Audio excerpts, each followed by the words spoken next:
welcome to the Aging Boomers.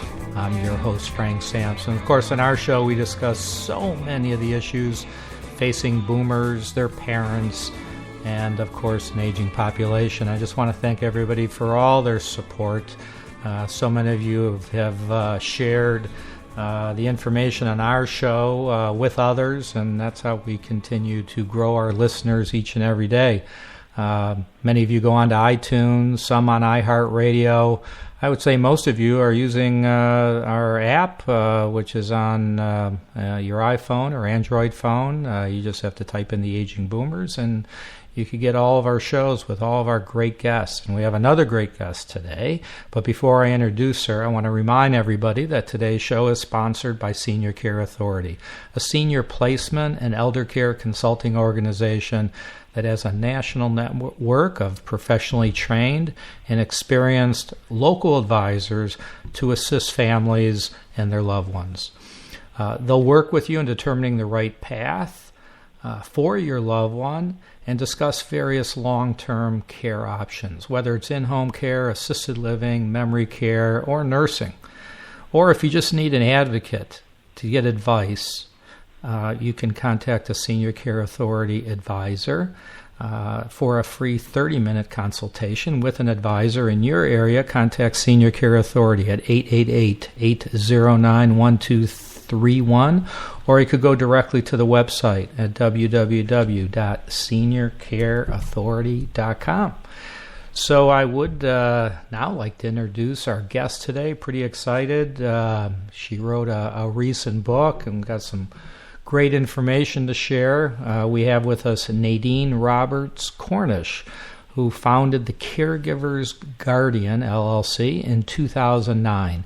She has an extensive background in public health education and served as an independent consultant for 15 years with California's Department of Health Services, where she provided expertise on some of the state's most innovative social marketing campaigns. She's now in the Denver area, and Nadine says her most important role was as a 15-year caregiver to her mother. Those experiences were the catalyst for her inaugural book, which we're going to talk about, Tears in My Gumbo, the Caregiver's Recipe for Resilience. So Nadine, thank you so much for joining us on the Aging Boomers. Thank you for having me, Frank. Glad to be here. Yeah, so I got, I know you've had to have been asked this before, all right, but I have to ask it anyway. It's actually, there's a lot of different caregiving books out there. Yours is quite unique and it's wonderful. But in your title, you say Tears in My Gumbo. All right, so you mind telling us, are you giving away anything by telling us what gumbo has to do with caregiving? Absolutely. Yeah. So gumbo has everything to do with caregiving. Tears in My Gumbo is actually used as an analogy. So being from New Orleans, Southern girl, gumbo is that quintessential ultimate dish with all of these variations, flavors, and ingredients. Yep. There is no one right way to make it, but it's made, done based on tradition. It's all about family gatherings, love. It's oftentimes done in community with a whole lot of people. And it just emotes that feeling of love, comfort, and healing. And it summons family and friends. So much like caregiving, it's best done in community, even though it can be done alone. But ideally, it's done in community, and it's done with a lot of love. And there are so many variations associated with it. And I use the gumbo variation, because the gumbo analogy, basically, because that's my experience in my culture. But other cultures, they're examples of what that gumbo could be. Could be simply a stew or menudo. For some cultures, it's tamales or spaghetti. And so whatever it is that emotes that feeling of family and love is the analogy of gumbo. So I'm going to take a stab at it so calling it Tears in My Gumbo, obviously you and family members shed a lot of tears in this whole experience, or am I off on that? You're right about that, but they're tears of joy, And there are also tears of sadness and tears of laughter. Right. Mm-hmm. So tell us, as I mentioned just before, and I have, spoken to other authors who have written books on caregiving. Most of them are writing about their own experiences, as you did. But, tell our listeners maybe why you feel this book is maybe different than some of the others out there. I think what makes this book different is that I start the first chapter talking about my own personal experience and explain how that experience was the catalyst for a major shift in my life. I made a career change as a result of my personal experience. And that wasn't necessarily a calculative decision that was made. It actually was made as a result of my recognizing this was a calling, that this experience, this journey of caring for my mother was more about preparation for my life's work. And literally, before I could make the decision that I would do this, my phone started ringing. People that I knew who knew about my journey started calling to ask questions, to seek advice, to ask for support, because they realized the full gamut of experiences that I had gone through with my mother and caring for her. And so it was almost like it was really a situation of not so much soliciting this, but simply being ready and being a support system. And that started to snowball. And after about a year of just supporting friends, I realized that there was definitely a need for it in a business capacity. And so the stories that I share throughout the book are also the stories of my clients and my experience working with those clients and the challenges that they encountered, but their resiliency in dealing with those challenges and overcoming situations. Yeah, and I know you talk about various challenges. Obviously, you could a caregiver could be caring for a loved one that maybe has had a stroke, and there's physical limitations. It could be someone who has some cognitive issues, which there are other challenges with that. So you've covered kind of the gamut. Yes, we do. Yeah, we do. Each chapter is a different scenario. It also addresses the challenges associated with family dynamics and getting the family involved in the process. Another chapter talks specifically about getting your affairs in order, making sure that your loved one's affairs are in order, but your affairs as a caregiver are in order as well. And so we really cover a wide spectrum of the various challenges that caregivers experience throughout the journey. Yeah, I think one of the biggest concerns I see with caregiving, and I know you see this as well. As you know, I'm in the industry on a day-to-day basis, and this is kind of fresh in my mind because I just received a call yesterday from somebody who the father was taking care of the mother, all right? Mm-hmm. And the father passed away, all right? And they had to, obviously scramble to get care for the mom. All right. So I'm sure these are things you hear all the time, but we too often hear that in a lot of cases the caregiver passes before the person that's being cared for, and a lot of that may have to do with stress and everything involved in caregiving. So I guess I'd love you to talk about a little bit about that, about caring for the caregiver. If you could talk to us a little bit about that and your thoughts there. Frank, it's that very scenario that has kept me in this line of work. As I began providing care management services initially back in 2009, that particular scenario was the one daunting one that I just was adamant if I could support the caregiver, then I was on a mission to keep that thing from happening, right? Because it's certainly not the idea or the intent that the caregiver would leave before the person they're caring for. But in too many scenarios, as you said, it happens.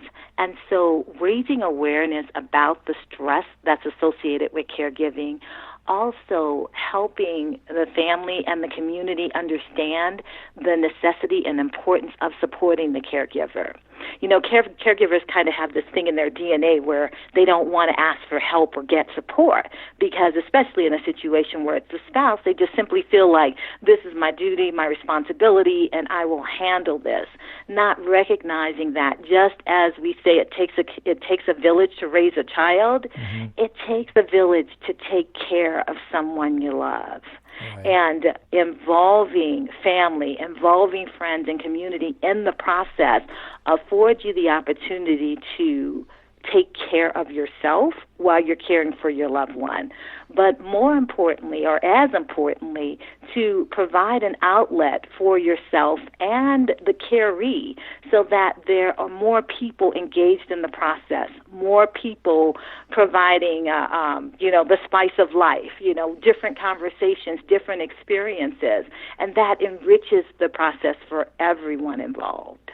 So what do you say to a daughter who's taking care of their mom and she has two siblings and she says, well, my sister's on the other coast. She's, busy with work and her own family and my brother is useless. So it all falls on me.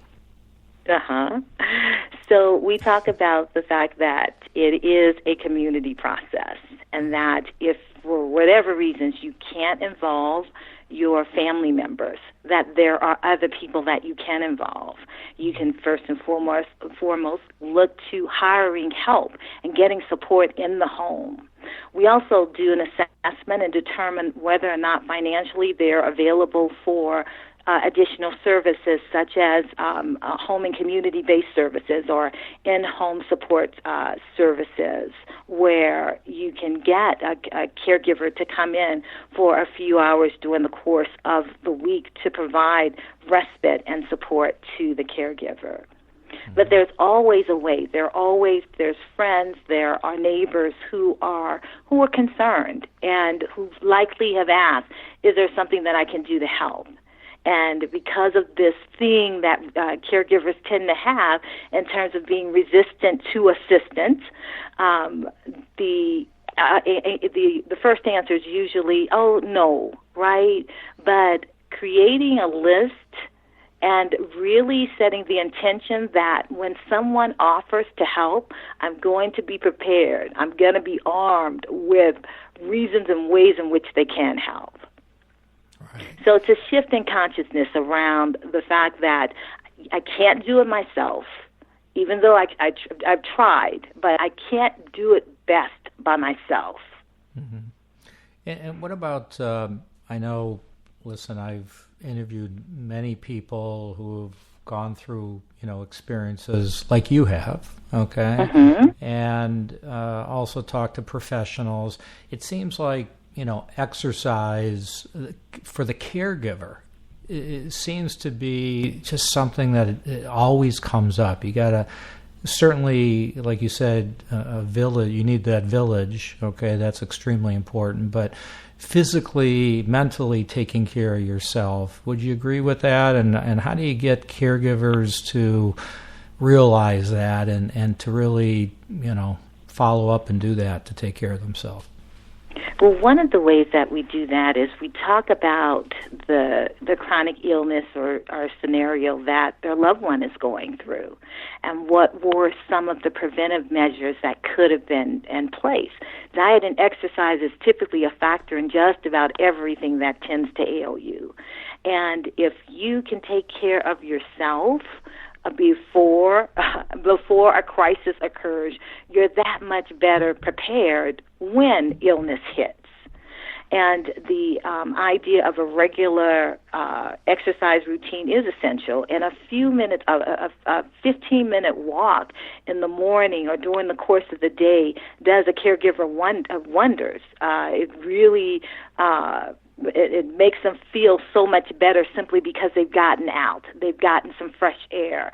They've just, they've done that body movement, and they feel better simply because they have just removed themselves from the situation. So whether it's walking or a fast-paced walk or jog, exercise is absolutely essential in terms of your overall well-being, and that's whether you're a caregiver or not. And it certainly enhances your situation if you are in fact caregiving. Yeah. Do you think guilt plays a role in caregiving? For some people, it certainly does. Yeah. They're guilty because they weren't there. They were busy with family and other priorities, job, et cetera, and then something catastrophic happens, and then their loved one is debilitated, and they're not able to do the things that they used to do, and there is guilt associated with that for some. Mm-hmm. And it really is a matter of getting past the guilt and recognizing that being present in the moment and rising to the occasion to support your loved one where they are is what you can do. And you do the best in that process that you possibly can do. And you do that by getting support, asking for help when you need help, mm-hmm. and seeking out resources so that you're not doing this alone. All right. So how do you deal with a family on saying, okay, who's going to take care of mom or who's going to take care of dad? I mean, is there really someone who should be responsible, or what are your thoughts there? So my thought is that we actually all would serve ourselves best if we have the conversations before the need arises. If we could be proactive right. and have conversations around what happens when life happens. Start that conversation before the need ever arises. If we're able to do that, we are so far ahead of the game in terms of knowing first and foremost what mom or dad wants, and also being honest about what we're able to do. Right. One sibling may, based on logistics, may say, well, because I live 500 miles away, I can't be there physically, but here's what I can do. I can help with the finances. Right. I can take care of that portion of things.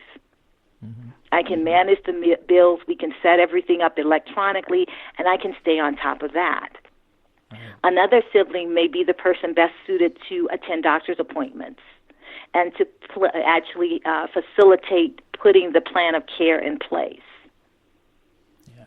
Another sibling may be in a position to assist with the household management and possibly identifying a caregiver or additional assistance.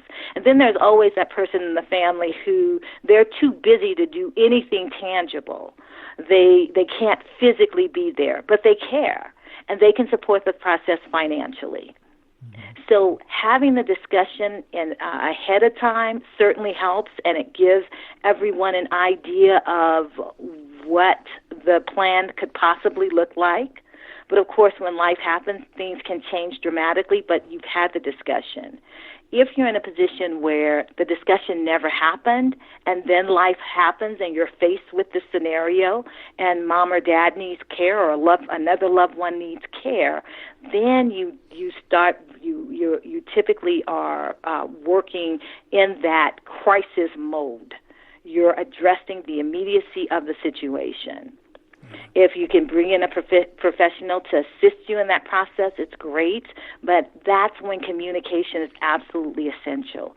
And it's important to not only ask the tough questions, but honestly answer those questions based on what you feel and believe you're able to do under the circumstances. Yeah. You know, it's tough enough to get families to talk about if there was, someone was going to pass away, not if, when. So, I mean, that's the thing. That's certainty. That's certainty. So they'll, many families will talk about that. They'll want to, plan to maybe get a plot or talk about other options as well, at a cemetery or whatever the case may be. But I think with care, it's not certain. I would say it's likely, but not certain. So I think that, people, when it happens, all right, that's, like you said, that's why I deal with crisis situations. So I would think that, your practice, the caregiver's guardian, I would think that's got to be a big part of what you do, is try to bring on those discussions and talk about it and get the siblings to talk about it and other family members. So is that something that you do, and is that something not only that you do in Denver, but maybe even in other areas of the country as well, with technology today and everything? Exactly, Frank. It's exactly what we do, and I think it's one of the most important aspects of the services that we provide, getting families to have the conversation. We use a document called the 5 Wishes document, right, which is, we refer to it as the living will with the soul. And that document allows that discussion to happen. The discussion to happen around, well, what happens if, something happens and I go to the hospital and I'm not able to make decisions for myself? What happens in terms of my care? Is there a facility in my community that I would want to be at? Or is staying at home my number one option? And what's my plan? And that question, what's my plan, really is the catalyst for facilitating the necessary actions that we need to take, whether it's ensuring that we have a long-term care insurance policy, to make sure that the finances are available, or making sure that specific resources have been set aside for long-term care, whether it's in the home or whether it's in a facility. It is an expensive venture, and you have to be financially prepared. So how can people get in touch with you to learn more about your services? And while you're at it, why don't you tell people how they could get your book as well? Certainly. So you can reach me via phone at 303-394-1963. And you can go online and reach out to me at www.tcgcares. That's the Caregiver's Guardian, TCGcares, CARES.com. Great. You can also email me at info@tcgcares.com. And the book can be purchased on Amazon. It's available in paperback, and it's also available on audio through Amazon.com. Type in Tears in My Gumbo. That's great. So we've got a couple minutes left. All right. So I'm just going to, put you on the spot here. All right. Go right ahead. All right. It happens all the time. Yeah. So I guess just words of wisdom, to people who are listening, who may be taking care of a loved one, could be taking care of a loved one in the future. Just any thoughts that you would have to them, specifically from a planning standpoint or whatever the case may be. Just any thoughts you have. Yes. The first thought is, the first thing to think about is create a plan and have a conversation. So I guess let me reverse that. You want to have a conversation with your loved one. And you also want to think about what happens for you. Right. You think about that and you put a plan into action. But it's so important to have a conversation And once that conversation is done, put it in writing. It's essential. That's a great suggestion.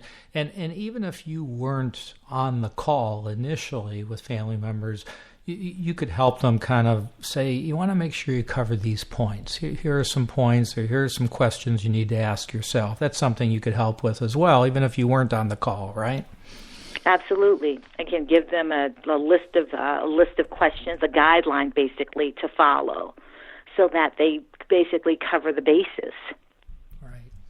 Well, good. Well, thank you so much for being on the show, on the Aging Boomers, and check out her book on Amazon. It's called Tears in My Gumbo. Great name. I love it. And again, why don't you just tell people again your website that they could go to? It is www.tcgcares.com. Great. Thank you so much. And I want to thank Nadine Roberts Cornish. Tears in My Gumbo. Thank you, Frank. Oh, thank you. And I want to thank everybody out there for joining us on the Aging Boomers. Please just be safe out there, and we'll talk to you all soon.